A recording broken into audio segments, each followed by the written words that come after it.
ठीक है, आज से हम देखेंगे जावास्क्रिप्ट इंट्रोडक्शंस। तो जावास्क्रिप्ट आपके फ्रंट एंड टेक्नोलॉजीज का सबसे इम्पोर्टेंट पार्ट है, front end back end technologies का। सो वेब डेवलपमेंट की हम बात करें तो वेब डेवलपमेंट में पहला पार्ट है आपका फ्रंट एंड डेवलपमेंट, दूसरा पार्ट है आपका back and development. Front end development में आप जो टेक्नोलॉजीज़ है हमारे पास, जो डिफरेंट डिफरेंट टेक्नोलॉजीज़ है वो हमारी HTML है। दूसरी जो टेक्नोलॉजी है हमारी वो CSS है, और जो तीसरी टेक्नोलॉजी है वो हमारी जावास्क्रिप्ट है। तो JavaScript JS stand for JavaScript. HTML के थ्रू आप अपना स्ट्रक्चर क्रिएट करते हो, CSS के थ्रू आप अपने प्रेजेंटेशन करते हो, प्रेजेंटेशन मतलब उसके डिजाइनिंग करते हो, और जावास्क्रिप्ट से आप वेबसाइट की बिहेवियर को कंट्रोल करते हो। ठीक है, तो जावास्क्रिप्ट से आज से जो स्टार्ट होगा हमारा पूरा सीरीज वो जावास्क्रिप्ट होगा। और इस जावास्क्रिप्ट के सीरीज में ऑलमोस्ट चीजें जो हैं हम जावास्क्रिप्ट से रिलेटेड हम पढ़ने वाले हैं। इसी जावास्क्रिप्ट को आप बैकएंड में भी यूज कर लोगे। तो बैकएंड में आप आगे चल के नोड जेएस सीखोगे तो नोड जेएस में भी प्रॉपर जावास्क्रिप्ट ही चलना है। और नोड जेएस में आपने जावास्क्रिप्ट का जो आज से जो आप सीखेंगे वो कि वही सारा के सारा आपको नोड जेएस के अंदर आपको काम में आने वाला है। वो कहाँ पर है पंकज? फिर वो बोलेंगे कि कहाँ है।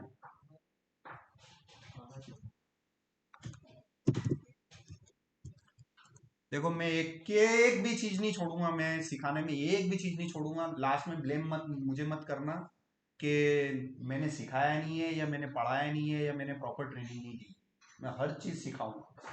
उसके बाद भी अगर आप नहीं कर पा रहे हो, आप असाइनमेंट सबमिट नहीं कर रहे हो, तो मेरी रिस्पॉन्सिबिलिटी नहीं है। मैं हर चीज सिखाऊंगा। आपने सीनियर जो आप अभी आ गए, आपने फ्रंट एंड भी किया, बैक एंड भी किया, फिर फ्रंट एंड कर रहे हो, उसके बाद फिर भी सिलेक्ट नहीं हो रहे हो, तो मेरे को ब्लेम मत करना। पायल के लिए, अभिषेक के लिए आप लोग सिलेक्ट नहीं हो रहे हो तो मुझे गलती मत देना, क्योंकि आपसे आपकी बैच के सब हो गए हो, आप नहीं हो पा रहे हो, तो कहीं ना कहीं आपकी डिग्री अटक रही है या आप में स्किल की कमी है। अभी आप देख लेना, मैं वापस से आप दूसरी बार फिर से ट्रेनिंग चल रहा हूँ, और मैं एक क्लास को 3 3 4 4 साल नहीं चला सकता।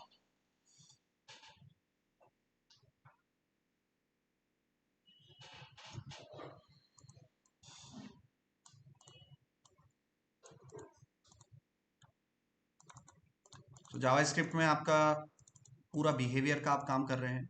जावास्क्रिप्ट अच्छी तरीके से आप सीख लेंगे तो आपको आगे चल के नोड जेएस में जो बैकएंड प्रोग्रामिंग लैंग्वेज है नोड जेएस, उसके अंदर भी आपको जावास्क्रिप्ट का ही नॉलेज आपको काम में आने वाला है। ठीक है, तो सबसे पहले हम स्टार्ट करते हैं इंट्रोडक्शन की।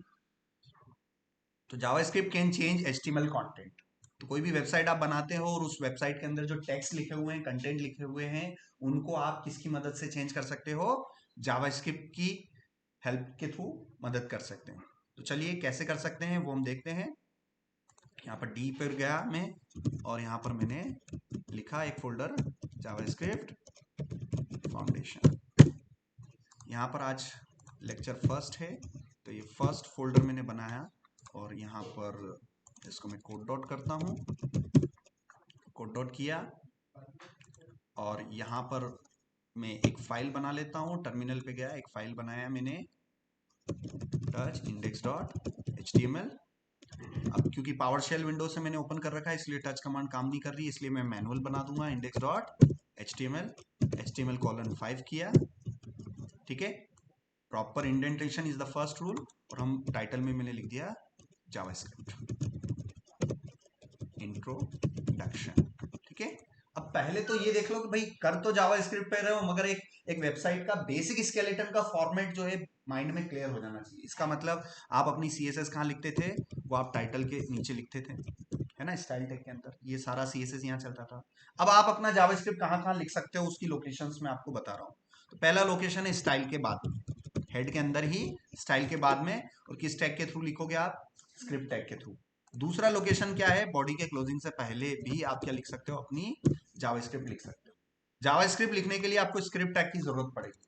ठीक है, तो जावास्क्रिप्ट लिखने के लिए आपको स्क्रिप्ट टैग की जरूरत पड़ेगी अगर आप HTML फाइल के अंदर काम कर रहे हो तो। ठीक है, तो मैं ऐसी बहुत सारी जगह भी बताऊंगा जहां पर आप अपना जावास्क्रिप्ट का कोड लिख सकते हो, बट इनिशियली अभी हम जावास्क्रिप्ट का कोड कहाँ लिख रहे हैं, हमारे हेड के अंदर हम लिख रहे हैं। सो यहाँ पर हम गए और यहाँ पर मैंने एक डिव लिया और इस डिव में मैंने लिखा हेलो लिखा, और इस डिव को मैंने एक आईडी दे दिया। आईडी दे दिया मैंने एक आईडी दे दिया इसको बॉक्स। अब मैं जावास्क्रिप्ट की हेल्प के थ्रू इसके कंटेंट को चेंज कर सकता हूँ। हेलो से मुझे इसको क्या करना है, वो कोलैप्स करना है। मैं ओपन विद लाइव सर्वर करूं, देखिए अभी मेरा मैसेज क्या आ रहा है, हेलो आ रहा है। इंस्पेक्ट एलिमेंट में भी आप जाइए और आपके डिव के अंदर अभी भी क्या दिखाई दे रहा है, हेलो दिखाई दे रहा है। एक्चुअल सोर्स कोड में तो हेलो है, मगर जावास्क्रिप्ट के थ्रू इसको मैनिपुलेशन करना है। So can JavaScript manipulate the HTML code? Yes. तो उसके लिए आपको इंस्ट्रक्शन लिखने पड़ेंगे। तो यहाँ पर पहला इंस्ट्रक्शन लिखेंगे डॉक्यूमेंट। डॉक्यूमेंट मतलब ये जो डॉक्यूमेंट जिसमें आप काम कर रहे हो, ये जो एचटीएमएल का जो भी स्ट्रक्चर लिख रखा है, ये क्या कहलाता है, आपका डॉक्यूमेंट कहलाता है। So document dot get element by ID is a built in function. ये जावास्क्रिप्ट का क्या है, एक बिल्ट इन फंक्शन है। तो हम इंस्ट्रक्शन दे रहे हैं जावास्क्रिप्ट को कि करंट डॉक्यूमेंट के एक ऐसे एलिमेंट को पकड़ो जिसका क्या आईडी हो, बॉक्स हो, उसकी मुझे क्या करनी है, उसकी इनर एचटीएमएल मुझे चेंज करना है। और इनर एचटीएमएल मुझे क्या चेंज करना है, वो इक्वल टू लगा के मैं यहां पर कर सकता हूं ओके लैब्स। ठीक है। So document dot get element by ID inner HTML, ये बॉक्स किया और इनर एचटीएमएल मेरी उसकी प्रॉपर्टी है। ये सेव किया और यहां पर हम रिफ्रेश करेंगे, इनर, सॉरी स्पेलिंग मिस्टेक हो गई, इनर एचटीएमएल सेव किया, ब्राउजर में गए, ओके लैब्स आ गया।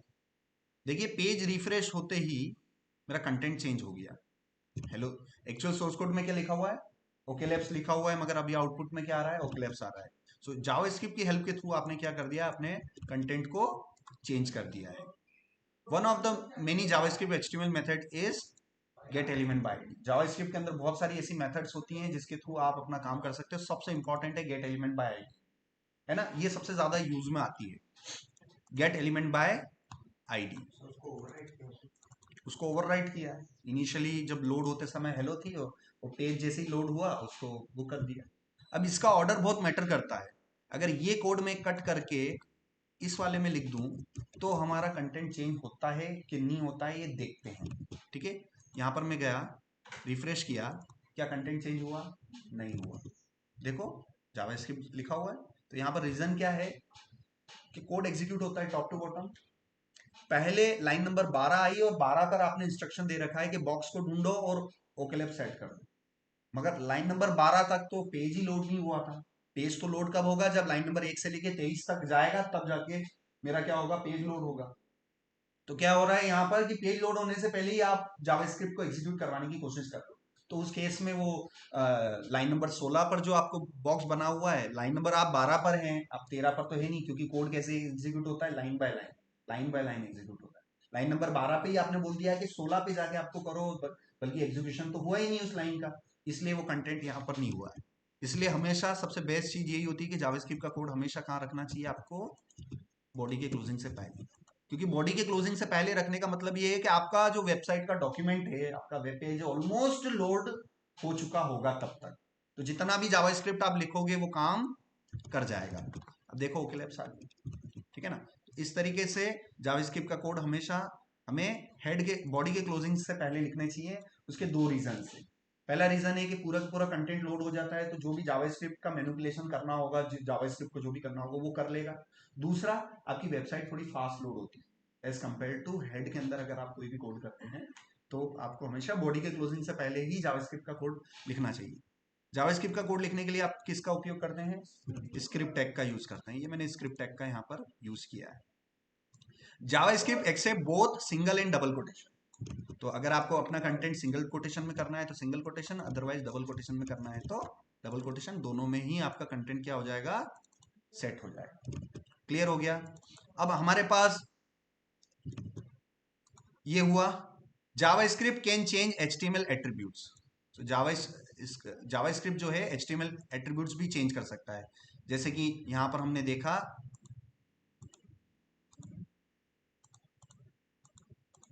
ठीक है, सो यहां पर हमने देखा तो यहाँ पर मैं एक और फाइल बनाता हूँ, इसको मैंने बना दिया index2.html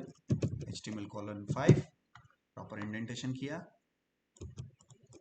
यहाँ पर मैंने इसको एक बल्ब बनाया, फॉर एग्जांपल बल्ब है, इसको मैंने यहाँ पर एक डिव लिया, डिव को मैंने यहाँ पर क्या दिया, क्लास दिया, एक इसको बल्ब नाम की क्लास दे दी, ठीक है, बल्ब नाम की मैंने क्लास दे दी। CSS में गया, CSS में मैंने इसको टारगेट किया, ठीक है, डिव जिसकी क्लास बल्ब है, इसको एक विड्थ बना लेते हैं, विड्थ इसका मैंने दिया फॉर एग्जांपल 100 पिक्सल, और इसका हाइट मैंने ले लिया लगभग 300 पिक्सल, बैकग्राउंड कलर इसका दे दिया मैंने ग्रे, सेव किया और इसको मैंने रन किया विथ लाइव सर्वर। देखो ये आ गया, कंट्रोल 0 कर लूँ, थोड़ा मैंने जूम आउट कर रखा है, और अज्यूम करते हैं कि ये हमारा एक राउंड सर्कल ले लेते हैं, इसको स्क्वायर ले लिया, इसको मैं बॉर्डर रेडियस ले लेता हूँ, बॉर्डर डैश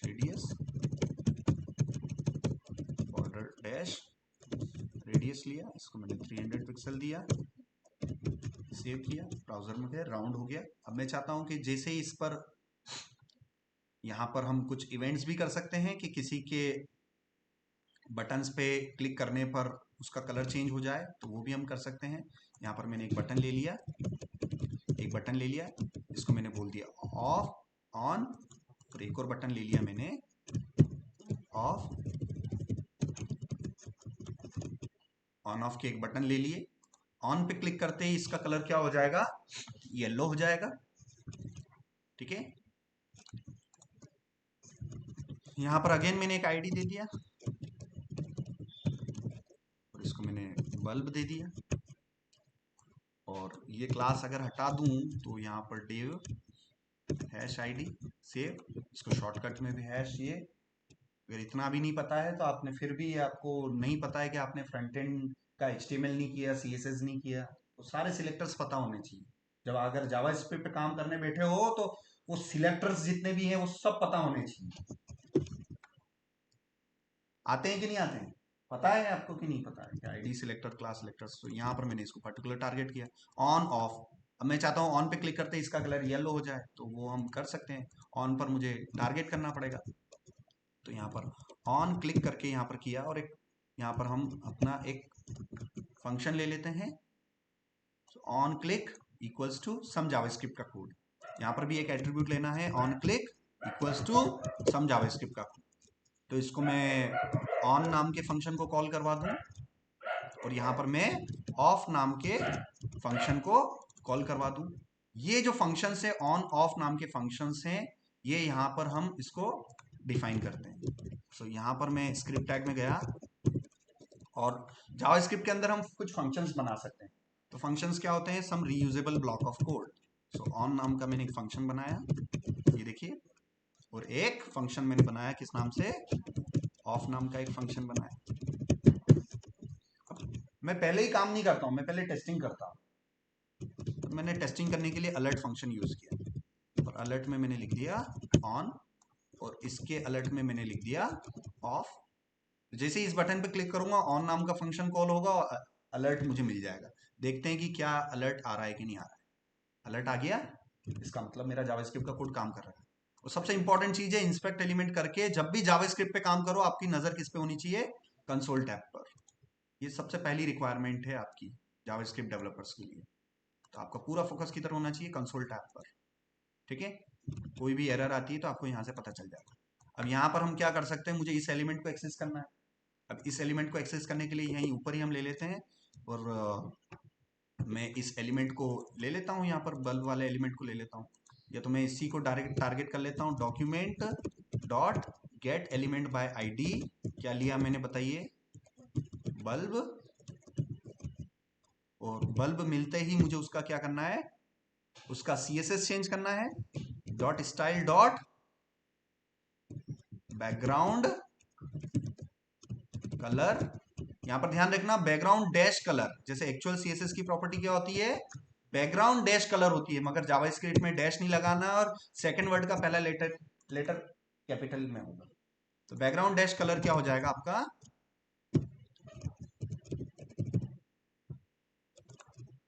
येलो हो जाएगा।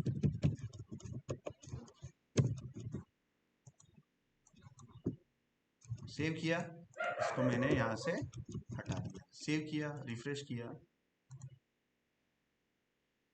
और जैसे ही ऑफ पे क्लिक करूंगा तो ऑफ पर क्या हो जाएगा, ग्रे हो जाएगा।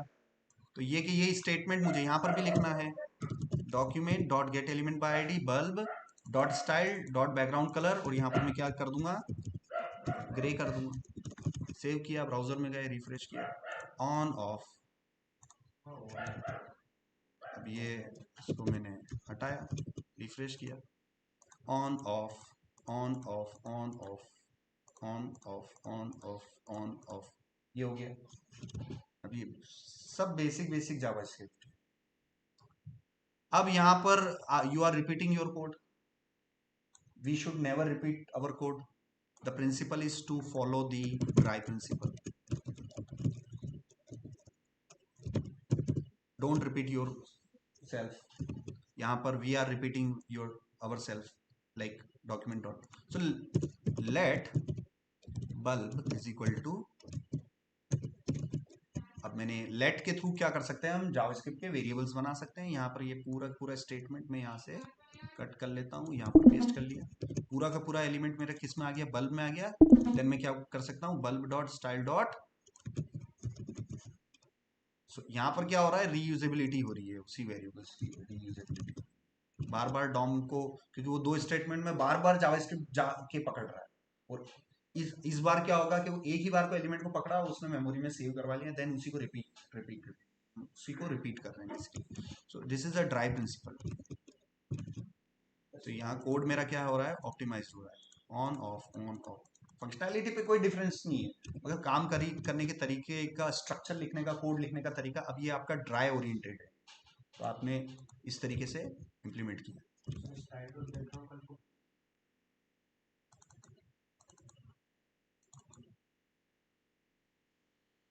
नहीं,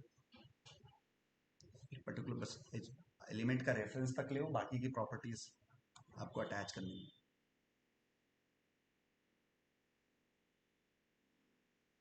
हाँ, आपका यूं कहने का है कि ये भी ले लें क्या, कंट्रोल टी कट किया,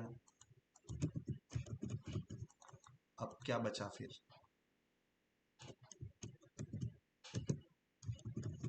ये ऐसा कोई तरीका नहीं होता है, ऐसा तो मैंने आज दिन तक इतना साल का एक्सपीरियंस हो गया कि अभी ऐसे नहीं करते लोग। सिर्फ आपको अपने स्ट्रक्चर का रेफरेंस लेना पड़ता है, उसको रेफरेंस को लिया, then bulb dot style dot background colour, save किया, रिफ्रेश किया, यहाँ पर ऑन ऑफ हुआ, समझ में आया, ऑन ऑफ, ठीक है। इन्होंने अलग तरीके से इन्होंने एसआरसी को, एट्रीब्यूट को चेंज किया है, बट अभी चूंकि फर्स्ट लेक्चर है, मैं ज्यादा कॉम्प्लेक्स नहीं करना चाह रहा हूँ, धीरे धीरे हम डिटेलिंग पर भी आएंगे। अगला टॉपिक है वेयर टू। जावास्क्रिप्ट का कोड हम कहाँ कहाँ लिख सकते हैं, तो जावास्क्रिप्ट का कोड हम कहाँ कहाँ लिख सकते हैं, हेड के अंदर, बॉडी के अंदर, मैं ऑलरेडी बता चुका हूँ, हेड के अंदर भी लिख सकते हैं। यहाँ पर भी हम अपना क्या लिख सकते हैं, हेड के अंदर भी स्क्रिप्ट टैग लिख सकते हैं।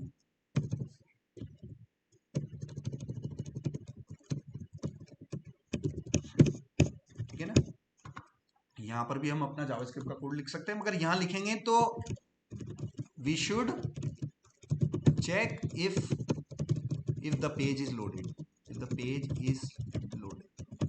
अगर हेड के अंदर लिखना है तो आपको एक कंडीशन चेक करनी पड़ेगी कि पेज लोड हुआ है तभी जावास्क्रिप्ट का कोड मेरा काम करेगा। डायरेक्ट विदाउट पेज लोडिंग के आप नहीं करवा सकते, अदरवाइज वो काम ही नहीं होगा। इसलिए मैक्सिमम मैं जो करता हूँ, मैं तो बॉडी के क्लोजिंग से पहले ही स्क्रिप्ट टैग लिख के ही काम करता हूँ, ताकि मुझे पता है कि उससे पहले मेरा क्या लोड हो चुका होगा, पेज लोड हो चुका होगा, और इसमें मुझे पेज लोडिंग की कंडीशन चेक करने की जरूरत बिल्कुल भी है ही। हेड के अंदर पेज लोडिंग की कंडीशन चेक करवानी बहुत जरूरी पड़ती है, क्योंकि कंटेंट आपके चेंज नहीं होंगे अदरवाइज। क्लियर हुआ। अब कहाँ कहाँ लिख सकते हैं, हेड के अंदर हम लिख सकते हैं। अब हेड के अंदर ही आपको लिखना है तो वो किस तरीके से लिखते हैं, तो यहाँ पर एक एग्जांपल देखिए कि अगर हेड के अंदर लिखना है, हमारे पास कोई एक हेडिंग है, कुछ भी है, तो मैंने यहाँ पर गया, मैंने एक हेडिंग लिखा, माय हेडिंग, H1 लिखा मैंने, माय हेडिंग, एंड देन आपने एक बटन लिया और एक बटन ले लेते हैं, एक यहाँ पर मैं बटन लेता हूँ और इसको मैं बोल दूँ चेंज माय हेडिंग, और इस फंक्शन को यहाँ पर मैं कॉल करवाऊंगा एक फंक्शन। तो एक एट्रीब्यूट आता है ऑन क्लिक नाम, ऑन क्लिक। ऑन क्लिक एक इवेंट हैंडलर है। तो जावास्क्रिप्ट के थ्रू आप किसको हैंडल करते हैं? ओनली इवेंट्स को ही हैंडल करते हो, चाहे वो क्लिक इवेंट हो, पेज लोड इवेंट हो, कोई सभी इवेंट्स होते हैं जावास्क्रिप्ट के अंदर सारे जो पेज पे जो चलते हैं। तो बटन पर कौन सा इवेंट होता है? क्लिक इवेंट होता है। तो ऑन क्लिक इक्वल्स टू ये। तो एज ए एट्रीब्यूट काम करना है, this is attribute name, this is attribute value. तो एट्रीब्यूट वैल्यू पर क्या आएगा? JS code, JavaScript. तो मैं यहां पर क्या करवाऊंगा? मैं फंक्शन की कॉलिंग करवाऊंगा। तो फंक्शन से रिलेटेड दो बातें होती है, फंक्शन को डिफाइन करो और कॉल करो, डिफाइन करो कॉल करो, डिफाइन करो कॉल करो, कॉल करो कॉल करो, कॉल करो। तो डिफाइन एक बार होता है, कॉलिंग मल्टीपल टाइम्स। फंक्शंस बनाओ और उसकी कॉलिंग करो। तो फंक्शन बनाएंगे हम यहाँ पर हेड के अंदर फंक्शन, और मैंने अपने नाम का एक फंक्शन बना दिया और टेस्टिंग करना है, अलर्ट करवा लिया। ठीक है, एक अनिल नाम का फंक्शन बनाया और उसके अंदर मैंने अलर्ट करवा लिया हुर्रे। और इस फंक्शन को आप यहाँ पर जेएस कोड के अंदर कॉल करवा लो। ये अनिल की मैंने क्या करवा दी, यहाँ पर कॉलिंग करवा दी, है ना। ये सेव किया, ब्राउजर में गए, रिफ्रेश किया, यहाँ पर गए, यहाँ पर गए, यहाँ पर गए, रिफ्रेश किया, चेंज माय हेडिंग, हुर्रे आ रहा है। इसका मतलब उस बटन के क्लिक करने पर हेड के अंदर पड़ा हुआ फंक्शन कॉल हो, इसका मतलब मेरा पेज लोड हो चुका होगा, तभी वो होगा। तो यहाँ पर मैं अपने फंक्शन के अंदर स्टेटमेंट अब यहाँ पर जाके मैं लिख सकता हूँ, हुर्रे को हटाया मैंने, और यहाँ पर मैं document dot get element by ID is a function, और इसके अंदर मैंने सप्लाई करना है। चूंकि ये एक हेडिंग है और यहाँ पर हमारे पास जावास्क्रिप्ट में पकड़ने के बहुत सारे तरीके हैं। किसी भी पर्टिकुलर एलिमेंट को या तो आप उसको आईडी दे दो तो पकड़ में आ जाएगा। अब मैं किस किस एलिमेंट को आईडी दूंगा, किस किस एलिमेंट को मैं आईडी दूंगा, तो अभी तो चूंकि बेसिक क्लास है इसलिए आप तो ये अज्यूम करके चलो कि मुझे हर एलिमेंट को आईडी देना है। अगर आगे चल के ये सब पॉसिबल नहीं होगा कि यार हर एलिमेंट को आईडी देंगे, तो वो भी मैं आपको बताऊंगा, बट अभी के लिए तो मैं आईडी लेके चलता हूँ। आईडी दे दिया मैंने, इसको दे दिया माय हेडिंग, यहाँ पर कॉपी किया, यहाँ पर पेस्ट किया। अब इसका मुझे क्या करना है? इनर HTML मुझे चेंज करना है, माय चेंज्ड हेडिंग। ठीक है ना, इसका कंटेंट मैंने चेंज कर दिया, ओके किया, रिफ्रेश किया, माय हेडिंग आ रहा है, क्लिक किया, माय चेंज हेडिंग। अब ये ऑपरेशन कैसे हुआ? इसका जितना भी जावास्क्रिप्ट का कोड मैंने कहाँ लिख रखा था? हेड के अंदर लिख रखा था। ठीक है ना, तो किया कि नहीं किया मैंने चेंज? तो जावास्क्रिप्ट का कोड आप कहाँ कहाँ लिख सकते हो? बॉडी के क्लोजिंग से पहले हेड के अंदर लिख दिया मैंने, बॉडी के अंदर लिख दिया, एक्सटर्नल जावास्क्रिप्ट भी लिख सकते हैं। ठीक है, तो कहाँ कहाँ लिख सकते हैं जावास्क्रिप्ट का कोड? एक्सटर्नल भी लिख सकते हैं। तो एक्सटर्नल के लिए आपको आपको पता है रूट लेवल पर आपको किस नाम की डायरेक्टरी बनानी पड़ती है? img और css और js और fonts, ऐसा बनाने पड़ता था ना, थोड़ा बहुत भी अगर पता हो तो आपको। तो उसमें से एक डायरेक्टरी में बनवाता था आपसे जेएस नाम की, क्योंकि जावास्क्रिप्ट का सारा ही कोड हम इधर ही रखेंगे। अब यहाँ पर जेएस फोल्डर के अंदर मैं एक फाइल बना लूंगा और जनरली इसको नाम देते हैं स्क्रिप्ट डॉट जेएस। हालांकि कुछ भी नाम दे सकते हो, कोई फर्क नहीं है, बट स्क्रिप्ट एक स्टैंडर्ड नेम है, स्क्रिप्ट डॉट जेएस। और इस स्क्रिप्ट के अंदर अगर आप कुछ भी कोड लिखेंगे ना, तो यहाँ पर फिर से स्टाइल की जरूरत नहीं है, आप डायरेक्टली अपना कोड लिखिए। तो यहाँ पर मैं अपना कोड लिखूंगा। अब यहाँ पर मैंने इस हेडिंग 2 के अंदर काम कर रहा हूँ।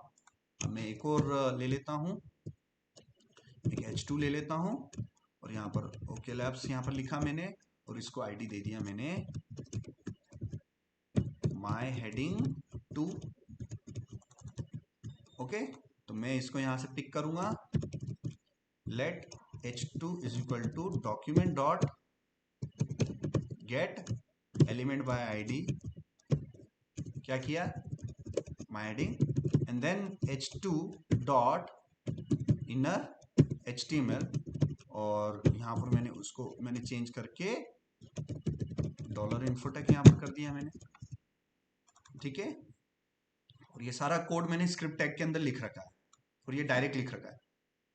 मैं अब यहाँ पर रूल ये कहता है कि आप अपनी खुद की CSS लिख रहे हो, एक्सटर्नल लिंकिंग आप नीचे लिखिए। अब स्क्रिप्ट के अंदर एक्सटर्नल लिंकिंग करवानी है तो यहाँ पर SRC, स्क्रिप्ट के साथ क्या आता है, SRC आता है, सोर्स आता है।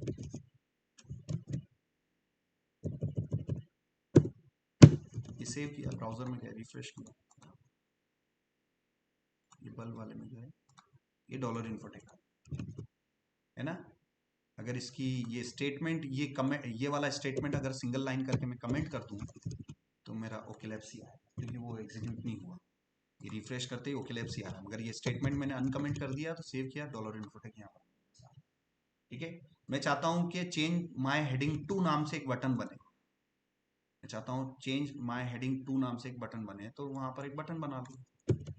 तो फिर बटन के बाद होगा button change my heading to, save किया और यहाँ से मैं कॉलिंग कर रहा हूँ ऑन क्लिक, और एक फंक्शन बना लेते हैं। यहाँ पर जावास्क्रिप्ट का कोड होगा, यहाँ पर मुझे करना पड़ेगा चेंज हेडिंग टू, और फंक्शन का नाम लिखने का तरीका आपको एक केमल केस में लिखना पड़ेगा। चेंज हेडिंग टू नाम के फंक्शन को मैं क्या कर रहा हूँ, कॉलिंग कर रहा हूँ। फंक्शन से रिलेटेड दो बातें होती हैं, फंक्शन को डिफाइन करो, कॉल करो। कॉल कर रहे हो तो डिफाइन करना जरूरी है, तो यहाँ पर मैं इसको क्या कर लूंगा, नीचे की ओर डिफाइन कर लूंगा।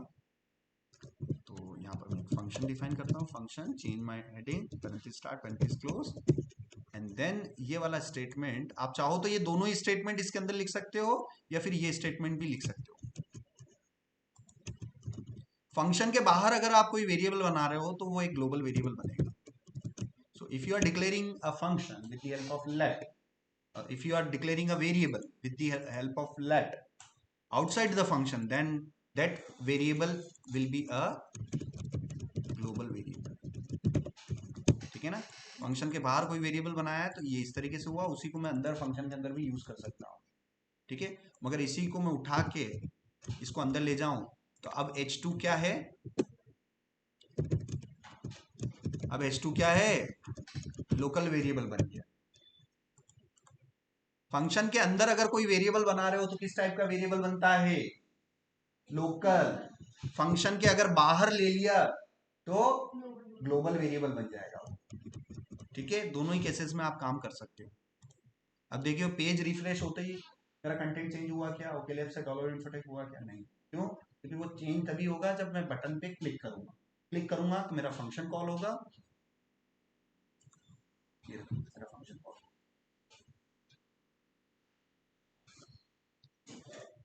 तो ये हुआ where to write the JavaScript. External linking मैंने करके बता दिया आपके सामने ही, मैंने ये देखो स्क्रिप्ट के थ्रू क्या लेना है, SRC लेना है। हेड के अंदर बॉडी की क्लोजिंग से पहले एक्सटर्नल लिंकिंग स्क्रिप्ट SRC ये आपको करना है।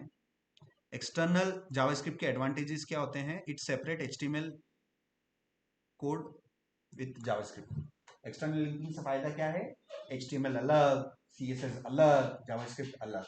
तो एक्सटर्नल लिंकिंग हमेशा उसके एडवांटेजेस ही होते हैं। जैसे CSS आपने कर रखा है तो CSS में भी एक्सटर्नल CSS लिंकिंग करवाते हैं, है ना। तो सारी सेपरेशन हो रहे हैं टेक्नोलॉजी, स्ट्रक्चर का कोडिंग अलग, CSS डिजाइनिंग का अलग, जावास्क्रिप्ट का अलग। तो अलग अलग करने से चीजें मैनेज हो जाती हैं आसानी से, ठीक है। It makes HTML JavaScript easier to read and maintain. सही बात है, जब अलग अलग कोड होगा तो मेंटेन और रीड करने, उसको मैनेज करने में आसानी रहेगी।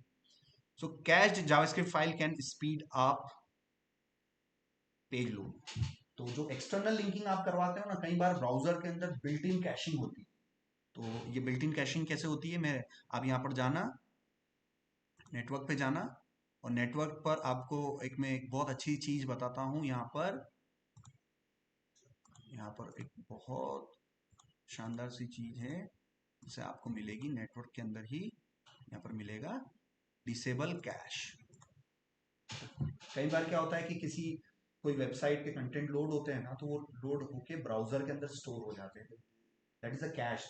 नेक्स्ट टाइम आप रिक्वेस्ट करते हो तो वापस वेबसाइट पे रिक्वेस्ट नहीं जाती, वो पुराने जो डेटा है उसी को डिस्प्ले कर रहा है, इससे अननेसेसरी सर्वर पे रिक्वेस्ट नहीं जाती। तो अगर एक्सटर्नल लिंकिंग आप जावास्क्रिप्ट की करवाओगे तो आपकी क्या हो सकती है, उनकी कैशिंग हो सकती है। कैशिंग हो गया तो आपका अननेसेसरी रिक्वेस्ट सर्वर पे होगी नहीं, तो आपको डेटा मिल जाएगा बेसिकली। तो ये इसके एडवांटेज हैं, एक्सटर्नल लिंकिंग के एडवांटेजेस हैं, ठीक है ना। तो एक्सटर्नल लिंकिंग हमेशा करनी चाहिए। External script can be referred in 3 ways: with a full URL, with a file path, without any। तो जब भी एक्सटर्नल लिंकिंग आप क्या करवा सकते हो कि आपकी जावास्क्रिप्ट की फाइल जो है ना कहीं और पड़ी हुई है, जैसे कि आप फॉन्ट ऑसम यूज करते हो, बूटस्ट्रैप यूज करते हो, उनकी आप क्या लेके आते हो, सीडीएन लिंक्स लेके आते हो। तो उनकी भी जावास्क्रिप्ट फाइल आती है कि नहीं आती, आती है। तो उनके एड्रेस पूरे क्या होते हैं, एब्सोल्यूट एड्रेस होते हैं, वो HTTPS से चालू होते हैं और कंप्लीट एड्रेस होते हैं। तो ऐसे एक्सटर्नल लिंकिंग आप है ना एक एब्सोल्यूट यूआरएल से भी करवा सकते हैं, ठीक है ना। हमने जो अभी लिंकिंग करवाई है वो रिलेटिव लिंकिंग करवाई है। आप देखिए मैंने जो अभी लिंकिंग करवाई है किस टाइप से करवाई है, ये रिलेटिव लिंकिंग करवाई है। ये देखिए डॉट स्लैश, तो have I use the absolute URL और रिलेटिव यूआरएल। मैंने रिलेटिव यूआरएल यूज किया क्योंकि मेरा सोर्स कोड भी इधर ही पड़ा हो। अगर ये फाइल उठा के मैं किसी लाइव सर्वर पे प्रोडक्शन पे डिप्लॉय कर दूं, वहां से लिंकिंग करवाऊं, तो वो एक एब्सोल्यूट यूआरएल कहलाएगा, ठीक है ना। तीसरा है, तीसरा with no path. With no path, with no path हमें तब देना है जब आपकी आपकी जो फाइल है ना यही रूट लेवल पर ही पड़ी हुई हो, है ना। सो मान लीजिए मेरे पास यहाँ पर एक और हेडिंग 3 है, ओके लैब्स 3 है, और यहाँ पर भी मैंने एक बटन ले लिया, हेडिंग 3, हेडिंग 3 यहाँ पर गए, और मेरी जो स्क्रिप्ट फाइल पड़ी हुई है, एक स्क्रिप्ट फाइल रूट लेवल पर पड़ी हुई है, किस नाम से, script 2, script 3.js, just root level पर ही पड़ी हुई है, रूट लेवल पर पड़ी हुई है। तो यहाँ पर मैं उसको इसी पूरे को कॉपी किया, यहाँ पर पेस्ट किया, और हमने क्या ले रखा है, H2 ही ले रखा है। तो H2 जिसकी जिसकी आईडी क्या है, 3 है, और चेंज हेडिंग 3, डॉलर इन्फोटेक से डॉलर इन्फोटेक 3 कर दिया मैंने फॉर एग्जाम्पल। और यहाँ पर मैं इसकी लिंकिंग करवा देता हूँ। तो यहाँ पर मैं लिंकिंग करवा रहा हूँ विदाउट एनी, ना तो एब्सोल्यूट यूआरएल ना रिलेटिव यूआरएल, डायरेक्ट फाइल का एड्रेस। तो इसमें क्या है कि वो इसी रूट लेवल पर ही उस फाइल को देखेगा। और ये स्क्रिप्ट 3 सेव किया, ब्राउजर में गए, रिफ्रेश किया, रिफ्रेश किया, चेंज माय हेडिंग 3। अब यहाँ पर कंसोल देखा, change heading 3 is not defined. So यहाँ पर हमने देखा चेंज हेडिंग 3 नाम का फंक्शन इसके अंदर, चेंज हेडिंग 3 नाम का फंक्शन इसके अंदर डिफाइंड नहीं है। सेव किया, रिफ्रेश किया, और H2 is already been declared. So यहाँ पर हम H2 को डिक्लेयर कर चुके हैं, तो इस वाले के अंदर H3 ले लेते हैं, ठीक है। H3 लिया मैंने, सेव किया, ब्राउजर में गए, देखो कोई एरर नहीं आया। जावास्क्रिप्ट डेवलपर हमेशा नजर, जावास्क्रिप्ट डेवलपर के लिए सबसे इंपॉर्टेंट टैग होता है कंसोल। जो फ्रंट एंड डेवलपर होते हैं उनके लिए सबसे इंपॉर्टेंट होता है एलिमेंट। जो सिर्फ HTML CSS और बूटस्ट्रैप पे काम करने वाले जो लोग होते हैं, जो वेब डिजाइनर है, उनके लिए मैक्सिमम समय उनका किधर बीतता है, एलिमेंट्स पे। आप सीरियस जावास्क्रिप्ट डेवलपर्स हैं, रिएक्ट डेवलपर्स हैं, जावास्क्रिप्ट डेवलपर हैं, नोड डेवलपर है, कुछ भी जावास्क्रिप्ट डेवलपर बनने जा रहे हो, तो आप मैक्सिमम टाइम आपका किधर ध्यान रहेगा, आपका कंसोल टैग पे ही रहेगा। कंसोल पे कोई एरर नहीं होनी चाहिए, पहला रूल नंबर फर्स्ट है, कंसोल पे कोई एरर नहीं होनी चाहिए। ये रिफ्रेश किया, कोई एरर नहीं आ रही है, चेंज माय हेडिंग, यस, यहाँ पर हो गया। तो ये देखिए, तो ये देखिए ये रिलेटिव लिंकिंग है विथ नो रिलेटिव लिंकिंग। यहाँ पर देखिए कि यहाँ पर मैं एक्सटर्नल रेफरेंस आप 3 तरीके से दे सकते हैं, full URL, relative linking, without any path. तो विदाउट एनी पाथ में देखिए मैंने कोई पाथ नहीं दिया, मगर उसके लिए कंपलसरी कंडीशन क्या है कि आपका स्क्रिप्ट किधर होना चाहिए, रूट लेवल पर होना चाहिए। तो रूट लेवल पर है, जनरली ऐसा होता नहीं है। जनरली जो भी प्रोजेक्ट बना रहे हो उसमें कुछ फोल्डर्स हम बनाते हैं, ING, JS और CSS। CSS की फाइलें CSS के अंदर, जावास्क्रिप्ट की फाइलें जावास्क्रिप्ट के अंदर। तो हमेशा हम इस टाइप का पैटर्न यूज करते हैं, रिलेटिव लिंकिंग वाला। ये कभी नहीं यूज करते हैं, कोई कोई करते होंगे, देखो डेवलपर वो टाइप के होते हैं, कोई कोई करते होंगे, बट मैं तो नहीं करता हूँ, ये सही लगता नहीं। मैं हमेशा क्या करता हूँ, रिलेटिव लिंकिंग ही ज्यादा प्रेफर करता हूँ। ठीक है ना। तो ये रिलेटिव लिंकिंग किया, ये हो गया। तो आज की क्लास में हमने थोड़ा बहुत क्या देखा, इंट्रोडक्शन एंड वेयर। तो जितना भी आज की क्लास में मैंने आपको करके बताया है जावास्क्रिप्ट का बेसिक चीजें, वो आपको करना है। इसमें मैंने आपको जो है कुछ फंक्शंस मैंने आपको बताए हैं कि आप फंक्शंस बना सकते हैं, रीयूजेबिलिटी के मैंने प्रिंसिपल्स बताए हैं, और सीएसएस की प्रॉपर्टी है, जावास्क्रिप्ट की प्रॉपर्टी इनर एचटीएमएल, और इसके थ्रू आप अपना कंटेंट को मॉडिफाई कर सकते हैं।